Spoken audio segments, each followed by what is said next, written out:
Fala aí, meus amigos, vamos para mais um vídeo. Teclas Daniel na área, segunda-feira, uma excelente semana para você, semana de Libertadores. Amanhã, 7 da noite, tem jogo. São Paulo vai enfrentar a Alianza Lima, confronto importantíssimo, onde pode selar a classificação do nosso São Paulo Futebol Clube. O São Paulo viajou ontem, pessoal, e a gente estava até em dúvida por que o São Paulo viajou 2 dias antes, mas o GE conseguiu descobrir. Eu vou trazer aqui para vocês o que eles levaram em matéria. E falando em viagem, quero mostrar aqui para vocês algumas imagens que estão circulando da delegação do São Paulo que chegou, né? Aqui lá no Peru, a página Tricolor na Web fez aqui alguns posts mostrando a quantidade de dirigentes que não tem nada a ver com o futebol do São Paulo que viajaram junto com a delegação. E a gente lembra um pouquinho, né, que o próprio Zubeldia não gosta muito disso, né? Não gosta de conselheiro, dirigentes, no dia a dia, no treinamento e tal, nos vestiários. E olha só a quantidade de pessoas que, até onde eu sei, não tem ligação com o futebol, não tem nenhuma importância viajar ou não para acompanhar o clube, tá? Então aqui, ó, a página Tricolor na Web até brincou. Outro, Vinícius de Medeiros, diretor de esportes olímpicos. Acho que é reserva do André Silva, a página brincando aqui, né? O outro post tá aqui, ó. O presidente blogueirinho Casares justificou hoje os voos fretados pelo São Paulo para dar conforto aos jogadores. Vamos começar a mostrar nossa delegação em Lima, começando por Dedé. O Dedé, ele é o diretor social do São Paulo, também não tem nada a ver com o futebol, né, do São Paulo, e tá lá, viajou com a delegação, ele na foto ali, o baixinho, o carequinha, tá? E aqui, esse aqui, ó, eu sinceramente não conhecia o Vinícius de Medeiros, a página Tricolor na Web tá levando aqui pra gente, né? Falando assim, ó, outros que também se prestaram a ficar no banco de reservas. Vixe, acho que aqui repetiu uma foto, desculpe.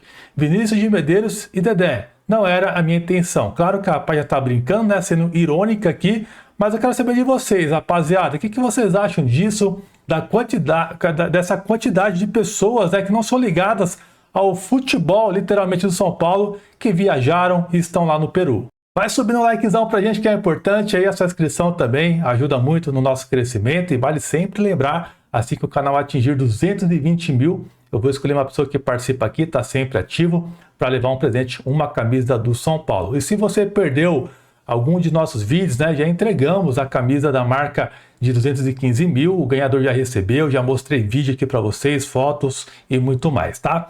Vamos lá então, rapaziada, rapidinho, eu quero falar da nossa parceira, a Flash Score, que é um dos melhores aplicativos de futebol que existe, aplicativo 100% gratuito para você acompanhar o dia a dia do São Paulo, as notícias, as estatísticas e o legal. Durante o jogo você acompanha tudo que está acontecendo na partida, quem entrou, quem saiu, quais são os números dos jogadores. Cara, o aplicativo é sensacional e o detalhe, tem também a aba de odds, que mostra qual caso de aposta está pagando melhor para um determinado jogo. Então baixa lá, vou deixar o link para vocês aqui na descrição desse vídeo e eu venho acompanhando o aplicativo diariamente e me ajuda demais. Rapaziada, vamos lá então, ó. Primeiramente os desfalques do São Paulo para a partida de amanhã. Lembrando que o São Paulo está com 7 pontos e o Alianza Lima com 4 pontos. A Alianza vencendo, empata com o São Paulo e briga ainda pela classificação.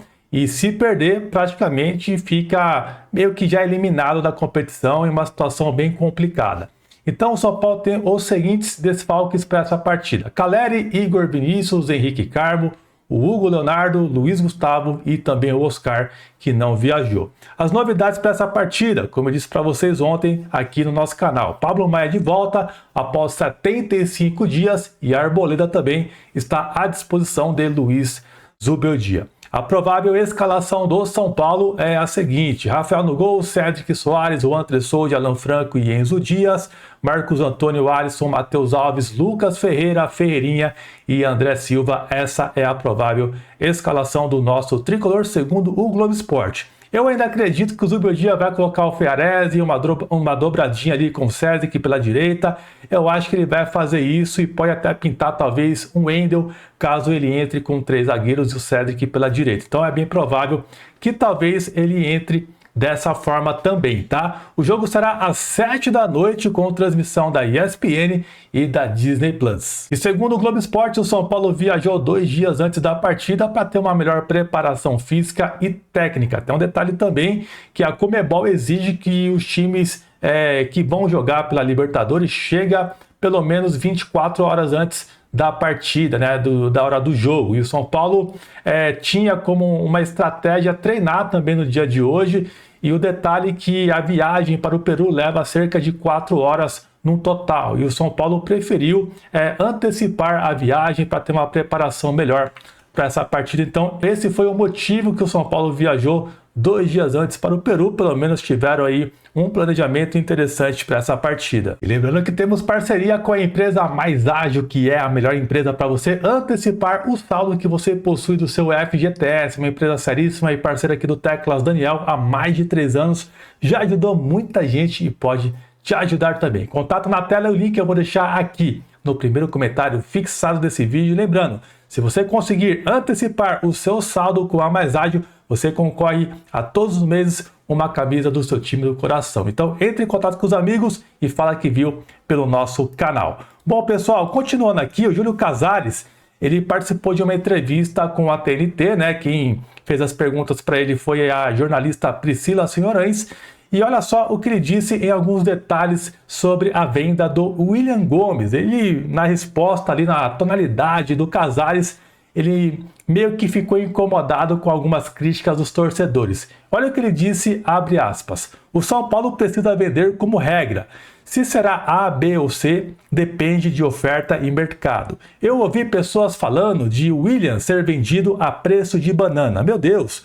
Ou ele não entende o preço da banana, ele tinha pouca minutagem. Isso tem que deixar claro. Bom, agora o problema da venda do William Gomes, né? Ele tem uma justificativa, que ele tinha pouca minutagem, o valor era aquele, tá ok. Para justificar que vendeu de fato a preço de banana. Se eles acreditam que o São Paulo fez uma excelente venda, o Casares não iria se preocupar a esse ponto e levar esse argumento na entrevista, né? Na resposta que ele acabou colocando. Então, eles sabem que o William Gomes era um jogador que valia muito mais do que o São Paulo vendeu. Isso é claro.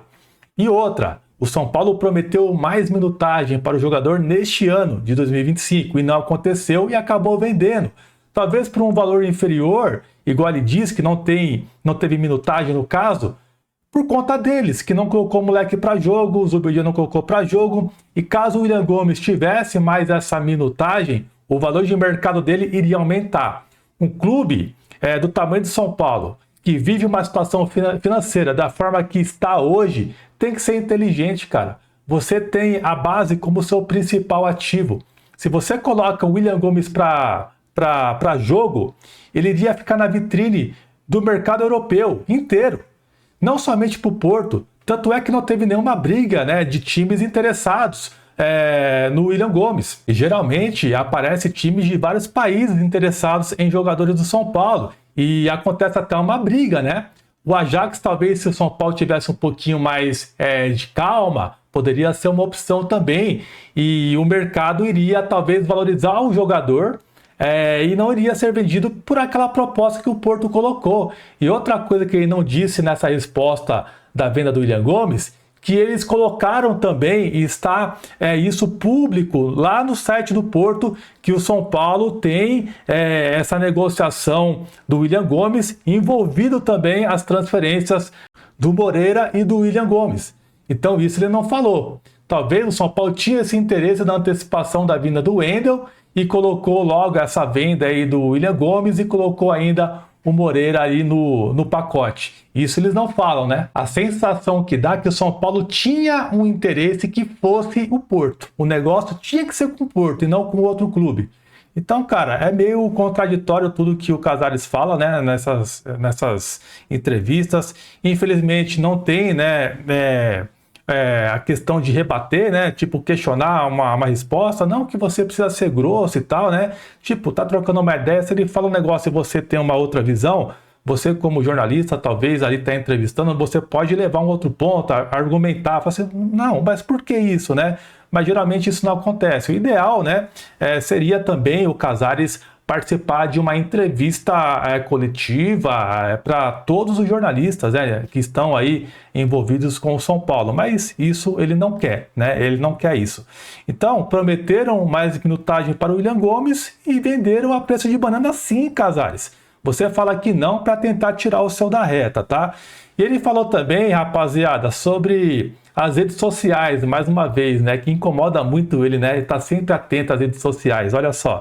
Ele falou o seguinte, abre aspas, nas redes sociais, hoje temos gente que entende de tudo, ele está sendo irônico, tá? Balanço, finanças, fisioterapia, veja, ele é um grande jogador, não se firmou lá ainda, vai se firmar. Achamos que fizemos uma boa venda, por vezes o profissional quer ir embora, ele não quer mais ficar. Então ele meio que tentou colocar também que o jogador queria. Claro, ele não jogava aqui, vai ficar aqui para quê? Né? Então, esse é um dos motivos também, né?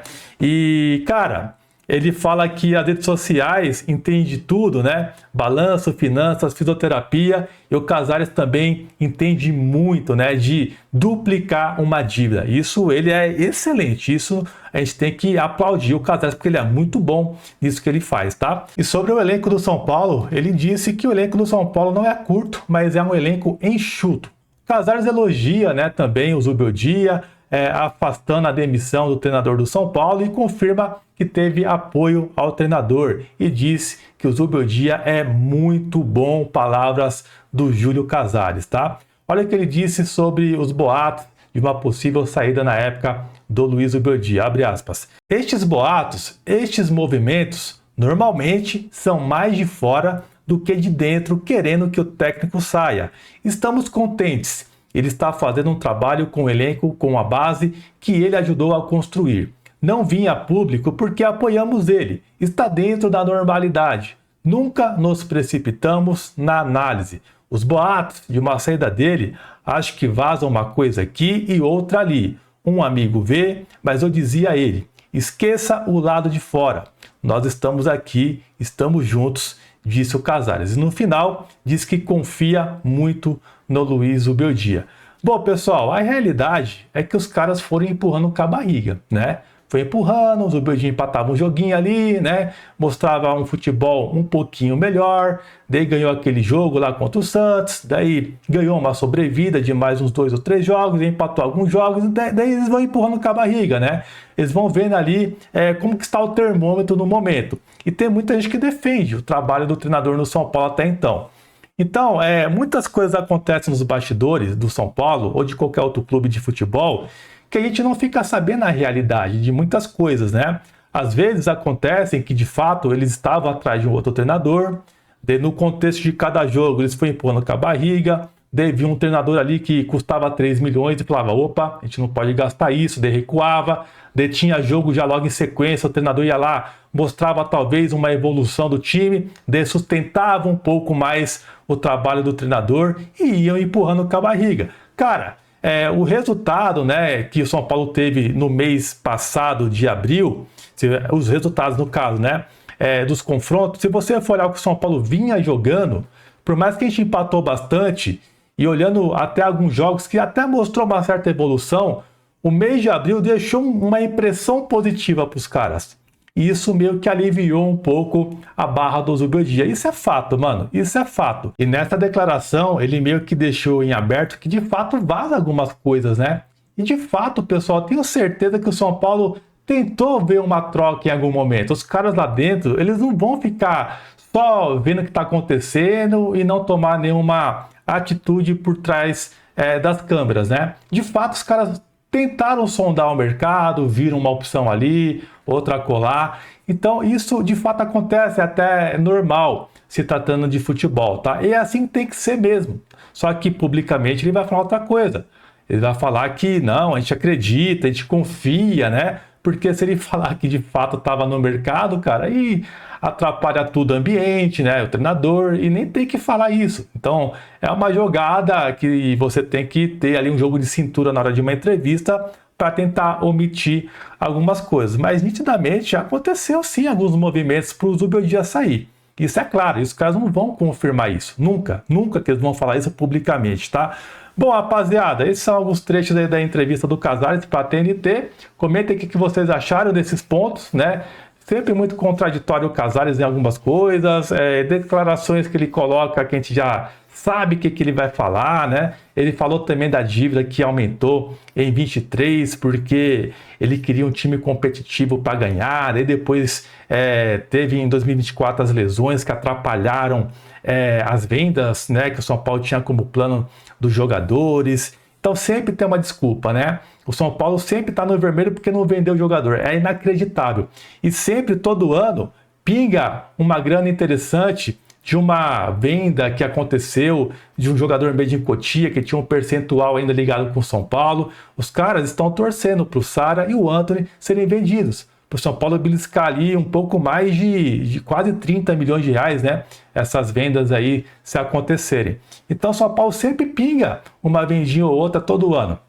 A questão do Beraldo foi vendido por um preço muito inferior do que ele valia, é outro detalhe também, né? Então, a situação do São Paulo hoje financeira faz o clube fazer vendas assim absurdas, né? Então, eles vão tentar justificar de uma forma ou outra que foi sempre um bom negócio. Bom, vou ficando por aqui. Essas são as informações de hoje. Um grande abraço para vocês e até a próxima. Valeu, tamo junto!